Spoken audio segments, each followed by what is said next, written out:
सिर्फ warm up ही उसका हुआ है। सोचो विराट कोहली अभी 12 पे खेल रहा है, तो शायद मैं एक और एपिसोड बनाऊंगा कुछ टाइम बाद, जब उसका 50 पूरा हो जाएगा, हाफ सेंचुरी पूरा हो जाएगा, तब मैं एक और एपिसोड शायद बनाऊंगा। हेलो फ्रेंड्स, नमस्कार दोस्तों। आज मैं फिर से एक नया टॉपिक आपके सामने लेके आ गया हूँ। ये फिर से थोड़ा सा अलग है, फैमिली तो है ही, फैमिली रिलेटेड तो है ही, थोड़ा सा अलग है, थोड़ा सा काउंटर इंट्यूटिव भी है।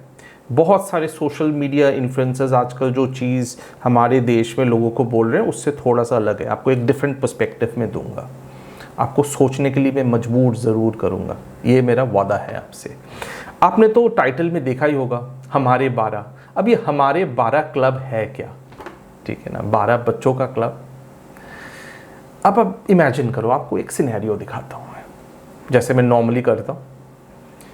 अब जब सोचते हो कि हमारे 12 टाइप्स जो बंदा है, उसके बारे में जब आप सोचते हो, आपके मेंटल पिक्चर उसके बारे में क्या होता है? आप सोच के देखो। एक बंदा होगा जो ज़्यादा कुछ करता नहीं है, उसके पास बहुत टाइम है, शायद उसके पास एंसेस्ट्रल ज़मीनें हैं, कुछ है जिससे आमदनी होती है, क्योंकि क्लियरली उसको शायद काम करने की ज़रूरत नहीं पड़ती है, बहुत बेला टाइम है उसके पास। शायद वो ज़्यादा एजुकेटेड नहीं है, एजुकेटेड तो एकदम है ही नहीं, सोफिस्टिकेटेड भी नहीं है, शायद एजुकेशन भी नहीं है, सोफिस्टिकेशन भी नहीं है, शायद उसके पास पैसे भी कम है, ये भी हो सकता है। अब cut back to the real life, look at Elon Musk. Elon Musk को देखो, उनका एज अभी 52 है, अभी उनका 12वां बच्चा पैदा हुआ है, बच्चा नंबर 12। उनके जो पहली जो बीवी थी, उनके साथ उनका 6 बच्चे हैं। और इंटरेस्टिंग बात यह है कि वो 6 के 6 बच्चे जो शुरू के उनके हैं, वो सारे लड़के हैं। अब ये भी एक बोला जाता है साइंटिस्ट के द्वारा कि देखा गया है कि दुनिया में अभी नहीं, हिस्ट्री से भी, लाइक पुराने ज़माने से भी देखा गया है कि जो सक्सेसफुल लोग होते हैं, जो बहुत पैसे वाले अमीर लोग होते हैं, उनके थोड़े बहुत ज़्यादा लड़के पैदा होते हैं। नॉर्मल कॉमन लोगों से थोड़ा सा ज़्यादा उनके लड़के पैदा होते हैं। अब ये एक टॉपिक, अलग से एक पूरा टॉपिक ही है, इसमें मैं बहुत ज़्यादा नहीं घुसूंगा, नहीं तो आधा एक घंटा और निकल जाएगी इसको एक्सप्लेन करने के लिए, पर इंटरेस्टिंग चीज़ है। अब देखो, ये जो 12 बच्चे पैदा हुए हैं, ये टोटल 3 महिलाओं के साथ एलन मस्क ने पैदा करे हैं। 3 महिला, 12 बच्चे। और वो अभी रुका नहीं है, वो रुकने वालों में से भी नहीं है वो एलन मस्क। मैं बोलता हूँ ना कि अमीर लोग जो होते हैं ना, उनका ग्रोथ मेंटालिटी होता है, ग्रोथ माइंडसेट होता है। वो दूसरे लोगों की तरह कॉमनर्स, या कॉमनर्स क्या बोलूँ, middle class, upper middle class लोगों की तरह नहीं सोचते हैं। वो, उनकी सोच होती है कि उनको ज़्यादा चाहिए, उनको क्रिएट करने में मज़ा आता है। बेशुमार वेल्थ हो गया, बहुत सारे प्रॉपर्टीज़ हो गया, बहुत सारे कार्स हो गए, तो उनका मेंटालिटी ऐसे होती है। सभी का नहीं, पर ये देखा जाता है ज़्यादातर अल्ट्रा रिच या रिच लोगों में ये देखा जाता है। अब जैसे वो 12 पे है, इसका मतलब ये है कि he has just warmed up, वो अभी सिर्फ वार्म अप ही उसका हुआ है। सोचो विराट कोहली अभी 12 पे खेल रहा है, तो शायद मैं एक और एपिसोड बनाऊंगा कुछ टाइम बाद, जब उसका 50 पूरा हो जाएगा, हाफ सेंचुरी पूरा हो जाएगा, तब मैं एक और एपिसोड शायद बनाऊंगा। I hope not, but you never know. Elon Musk की लाइफ के बारे में आप सोचो, क्या लाइफ वो बिताता है। उसका नेट वर्थ अभी करंटली है $214 बिलियन, ठीक है ना। अभी दुनिया का नंबर 1 रिचेस्ट पर्सन है। अभी ये जो number 1, number 2, number 3, number 4, number 5, ये ना ऊपर नीचे होते रहते हैं, चेंज होते रहते हैं, because this is based on their share market, you know, share values in the market. तो जिसके शेयर्स के वैल्यूज बढ़ गए, वो कभी 1 पे चला गया, कभी वो 2 पे चला गया, तो ऐसे होता रहता है। वो अभी नंबर 1 पे है। और क्या लाइफ जीता है बंदा। अभी देखो, दुनिया के लीडिंग जो एकदम कटिंग एज टेक्नोलॉजी कंपनीज, ऐसे बहुत सारे कंपनीज वो खुद अकेला चला रहा है, उसने फाउंड करी है, ठीक है ना। शायद उसने सीईओज भी हायर करी है काफ़ी सारे कंपनीज की, पर वो ओवरऑल तो वो ही मैनेज कर रहा है ये कंपनीज।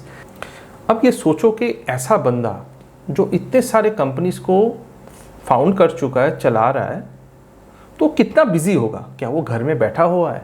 क्या वो आइडल बंदा है? आपका जो मेंटल पिक्चर था हमारे 12 टाइप्स का, उसमें क्या ये फिट होता है? नहीं होता। उसका लाइफ बहुत हैपनिंग है।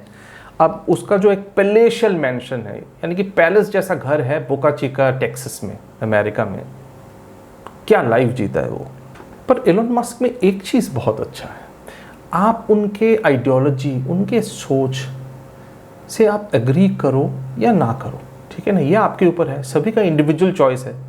पर एक चीज़ बंदे में तो है जो आपको अप्रिशिएट करना ही पड़ेगा, कि बहुत सारे सोशल मीडिया में इन्फ्लुएंसर्स ये है जो बहुत सारी चीज़ें लोगों को प्रीच करते हैं, सिखाते हैं, बोलते हैं, एडवाइस करते हैं, पर खुद के लाइफ में वो फॉलो नहीं करते। एलोन मस्क एक ऐसा जेन्युइन बंदा है जो वो पब्लिकली बोलता है कि मैं बिलीव करता हूँ, उस पर वो प्रैक्टिस भी खुद करता है। एलोन मस्क क्या बिलीव करते हैं, आपका नेक्स्ट क्वेश्चन होगा। और यही इंटरेस्टिंग बात है कि क्यों उसके 12 बच्चे हैं और वो क्या चीज़ है जिसमें वो बिलीव करता है। एलोन मस्क का सोच ये है कि दुनिया में अभी सबसे बड़ा जो खतरा है, जो पूरे दुनिया के ऊपर अभी है, वो है डीपॉपुलेशन का। डीपॉपुलेशन का मतलब है दुनिया का पॉपुलेशन कम हो जाना, क्रैश हो जाना। अब ये दुनिया का पॉपुलेशन का मतलब ये नहीं है कि पूरे दुनिया में एक्चुअल में पॉपुलेशन कम हो रही है, ये फैक्ट नहीं है। आप अगर देखो कि अफ्रीका में जैसे नाइजीरिया है, बहुत जल्दी दुनिया का वन ऑफ द सबसे largest countries in terms of population बनने जा रहा है। शायद इंडिया के बाद नेक्स्ट पोजीशन पे शायद आ जाएगा नाइजीरिया, ठीक है ना। First India, second China, third Nigeria, और कुछ सालों में चाइना को भी वो शायद बीट मार के निकल जाए। तो अफ्रीका में बहुत ज़्यादा पॉपुलेशन बढ़ रहा है, मिडिल ईस्ट में भी बहुत बढ़ रहा है। इनफैक्ट हमारे नेबरिंग कंट्री है पाकिस्तान, चले जाओ वहाँ पे तो बहुत ज़्यादा पॉपुलेशन इंक्रीज हो रहा है। तो ऐसी बात नहीं है पूरे दुनिया में पॉपुलेशन कम होता जा रहा है, पर जो एलोन मस्क का जो सोच है कि जो वेस्टर्न कंट्रीज़ है, या जो आप बोल सकते हो कि फर्स्ट वर्ल्ड कंट्रीज़ है, ये थोड़ा सा टर्म अटपटा है फर्स्ट वर्ल्ड कंट्री, क्योंकि उसी सेम टर्मिनोलॉजी में इंडिया को बोला जाता है कि थर्ड वर्ल्ड कंट्री। सुनने में बहुत बुरा लगता है, ये तो है। पर एलोन मस्क का ये मानना है कि जो फर्स्ट वर्ल्ड कंट्रीज़ है, जिसमें यूरोप के कंट्रीज़ हो गए, अमेरिका हो गया, ये कनाडा, ऑस्ट्रेलिया, न्यूजीलैंड, फिर Japan, north Korea, even China भी आजकल, ये सारे कंट्रीज़ में पॉपुलेशन ग्रोथ का जो रेट है, वो रिप्लेसमेंट रेट, जो 2.1 रिप्लेसमेंट रेट है, मैं दूसरे एक एपिसोड में भी बता चुका हूँ, तो उस रिप्लेसमेंट रेट के नीचे आ गया है। इसका मतलब ये है कि एक जनरेशन के अंदर आप देखोगे कि मैसिव लेवल पे पॉपुलेशन गिर जाएगी, मैसिव लेवल पे। तो इससे बहुत सारे प्रॉब्लम्स पैदा होगा। जैसे इतने बूढ़े लोग होंगे, उनको सपोर्ट करने के लिए यंग लोग बचेंगे ही नहीं। और आप ये भी तो सोचो कि जो पोटेंशियल जो है वो कितना कम हो रहा है। जैसे एलन मस्क के पास आप आ जाओ, ये इतना इंटेलिजेंट बंदा है, इतना डायनेमिक बंदा है, दुनिया को चेंज करने वाला बंदा है। अगर इसके 12 बच्चे अभी हैं, तो आपको क्या लगता है कि ये 12 बच्चों में से कितने बच्चे निकलेंगे जो दुनिया को इम्पैक्ट करेंगे? आप एक्चुअली में सोचो, उनके पास वो अपॉर्चुनिटीज़ भी होगा, एलोन मस्क का मेंटोरिंग भी होगा, वो एटमॉस्फेयर भी होगा, पर सोचो पॉसिबिलिटीज़ कितना बढ़ जाता है। आप सोचो कि एलोन मस्क का अगर एक बेटा होता या एक बेटी होता, तो दुनिया का भी तो टैलेंट पूल कम हो जाता ना। कितनी सारी चीज़ें जो इनोवेशन आ सकती थी शायद नहीं आती फिर, ठीक है ना। तो यही चीज़ फ्यूचर में ये वेस्टर्न वर्ल्ड में और या डेवलप्ड कंट्रीज़ में होने वाला है बहुत जल्दी। कुछ कंट्रीज़ में तो ऑलरेडी शुरू हो गए। आप साउथ कोरिया में देखो, आप जापान में देखो, बहुत बुरा हाल है। चाइना में भी यही होता जा रहा है, यूरोप में भी यही होता जा रहा है कि बूढ़े लोग भरे हुए हैं। अभी इटली में इतने सारे लोग कोविड में क्यों मारे गए? क्योंकि इटली में बूढ़े लोगों की पॉपुलेशन बहुत ज़्यादा है, तादाद बहुत ज़्यादा है। तो मुद्दे की बात यह है कि एलोन मस्क के फिलॉसफी के साथ आप अग्री करो ना करो, वो बंदा जो लोगों को बोलता है वो खुद भी वो फॉलो करता है, ठीक है ना। एलोन मस्क तो ये भी बोलता है कि दुनिया में depopulation is a bigger problem than climate change. अभी ये सारे पूरे दुनिया के social media influencers pseudo scientist ये बोलते रहते हैं ना कि ग्लोबल वार्मिंग सबसे बड़ा मुद्दा है दुनिया का। अब ये मैं डिसएग्री नहीं करता, global warming is definitely A factor, बहुत बड़ा मुद्दा है, पर सोचने वाली बात यह है कि क्या ये सबसे इंपॉर्टेंट मुद्दा है दुनिया में?